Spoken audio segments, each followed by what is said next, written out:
Alright folks, so today in fact we are actually going to be talking about transport processes. But before we even jump to the actual processes themselves, let us understand what is transport. Now folks, transport, alright, involves the movement of a substance from a given location, right, to another.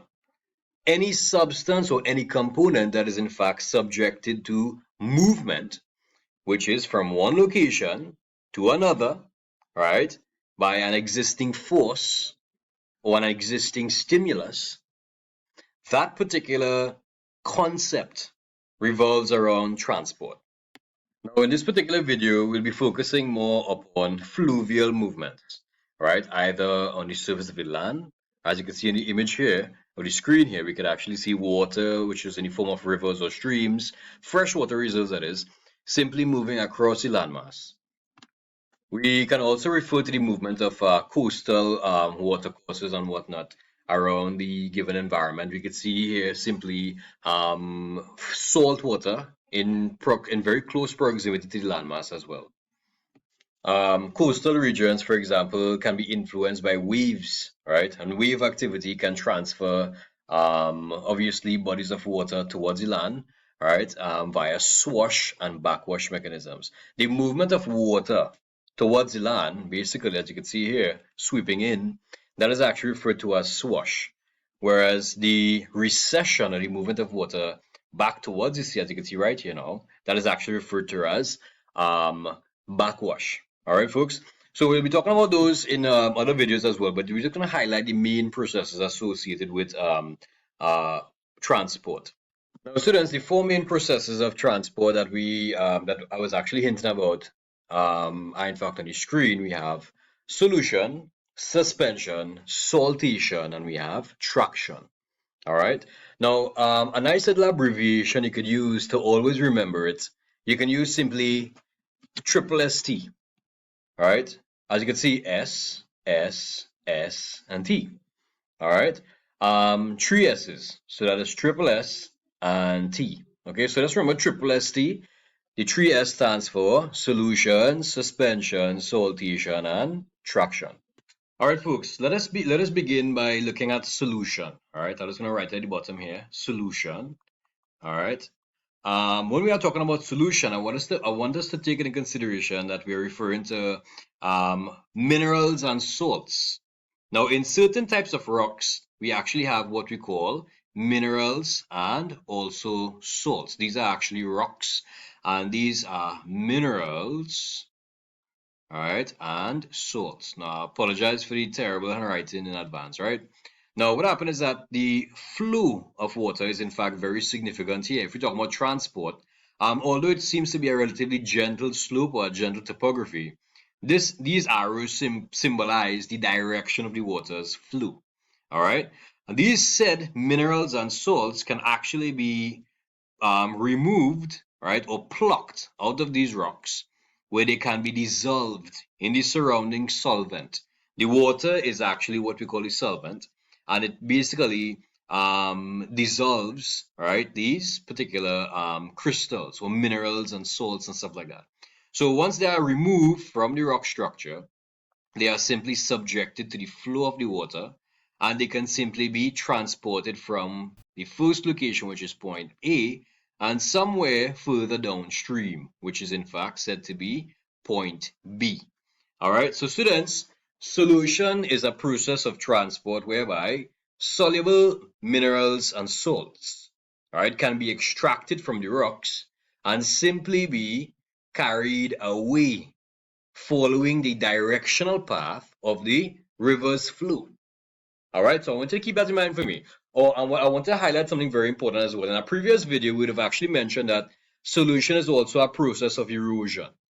That is true. But in this context, we are highlighting the actual movement of the minerals and salts. Transport involves movement. In a previous video, we mentioned solution is also a chemical weathering process. So class, what I'm saying is that the process of solution is a chemical weathering process. It is also a process of transport, and it is also a process of erosion. But you have to be very careful when you are in fact explaining this. For instance, the concept of weathering does not involve movement. However, erosion as well as transport involves movement of materials. That is actually something which is extremely important to consider. All right. Now, folks, at this point, I'd like to be talking about suspension now. Now, suspension, all right, I'm going to write it here quickly.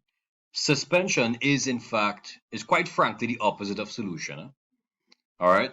I'm just going to draw back the river here. This is the river's flow, right? Assuming this is the river. These are in fact the existing rocks and stuff that we have in the diagram. There can in fact be certain weakened structures. There can in fact be certain materials, all right, which cannot be dissolved. All right, now think about this, huh? Certain materials which cannot be dissolved. So suspension is associated with materials which cannot, all right, be dissolved. That means it cannot be properly mixed into the water. So if I were to say this is in fact the movement of the water, here these arrows are simply referring to the movement of the water. These existing components, right, which cannot be dissolved, they are simply plucked out of the rocks and they can simply be transported, obviously, from point A all the way down to point B and even further. So class, what is suspension? Suspension is a process of river transport or coastal or marine transport, right? These processes are not associated only with rivers. Remember that. These processes are in fact associated with both rivers as well as coastal environments, marine as well as terrestrial environments as well. Okay, so keep that in mind for me, please. All right, so what is suspension?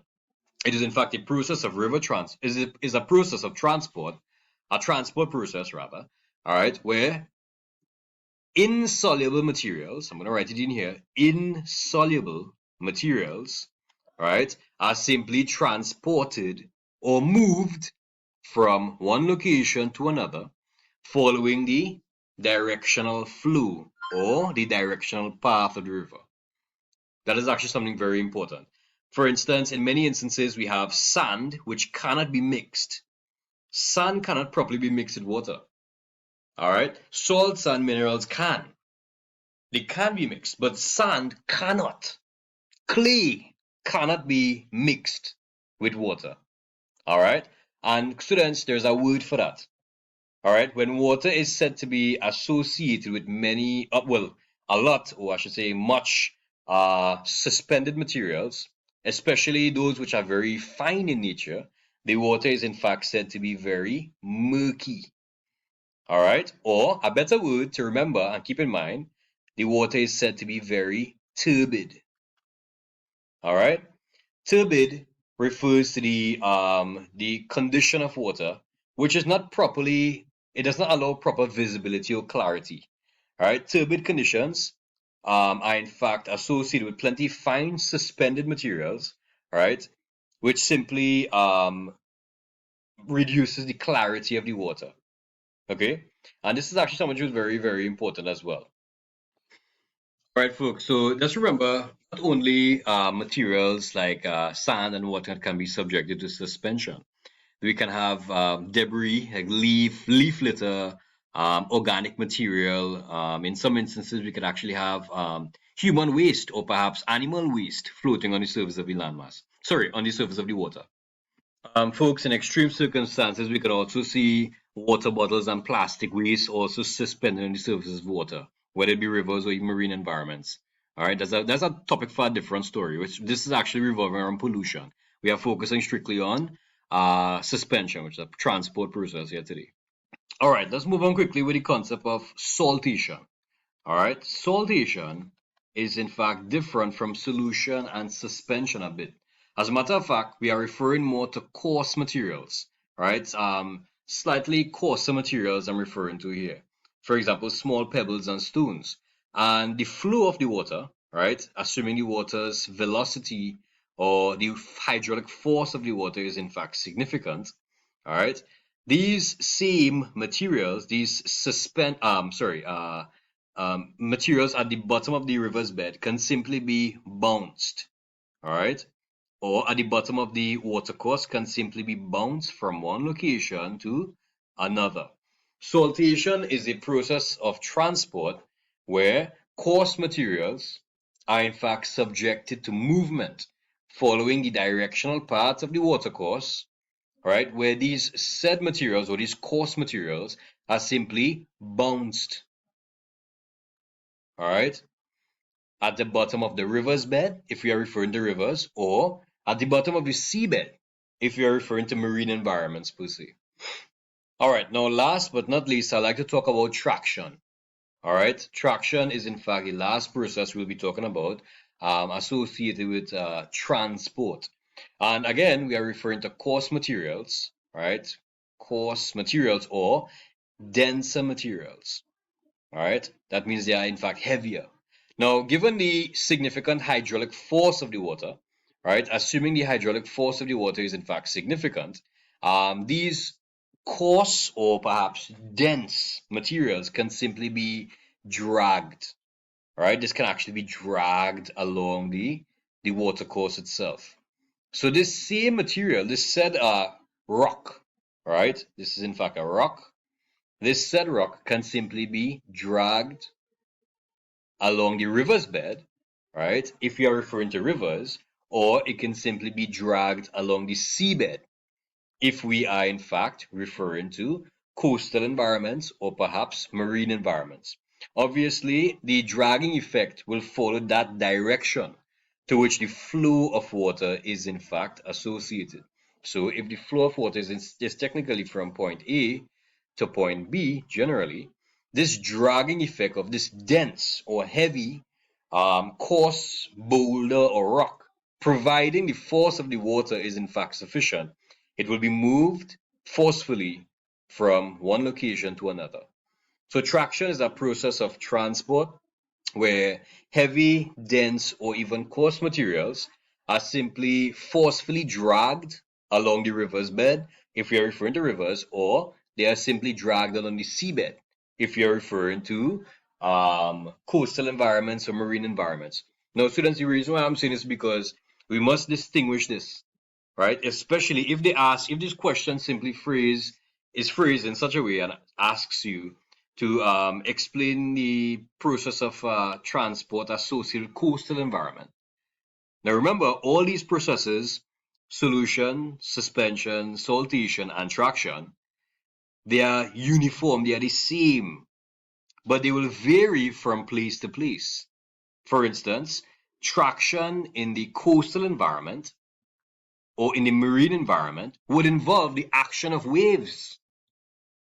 However, traction or perhaps solution or perhaps suspension or even saltation on the terrestrial environment, right, would in fact be associated with the flow of fresh water. There are no waves in the rivers, you know. The rivers simply move or flow along the landmass within a channel. But when we are referring to coastal environments, we are referring to wave activity. There's a little difference with that. All right, but the concept of the process remains the same. So I hope this video is actually beneficial, students. So if any questions, feel free to let me know. All right, I hope you all understand the distinction, all right, between all four of these particular processes, all right, amongst all four of them. All right, so keep this in mind. Any questions, feel free to let me know. All right, students, you'll keep good. Bye.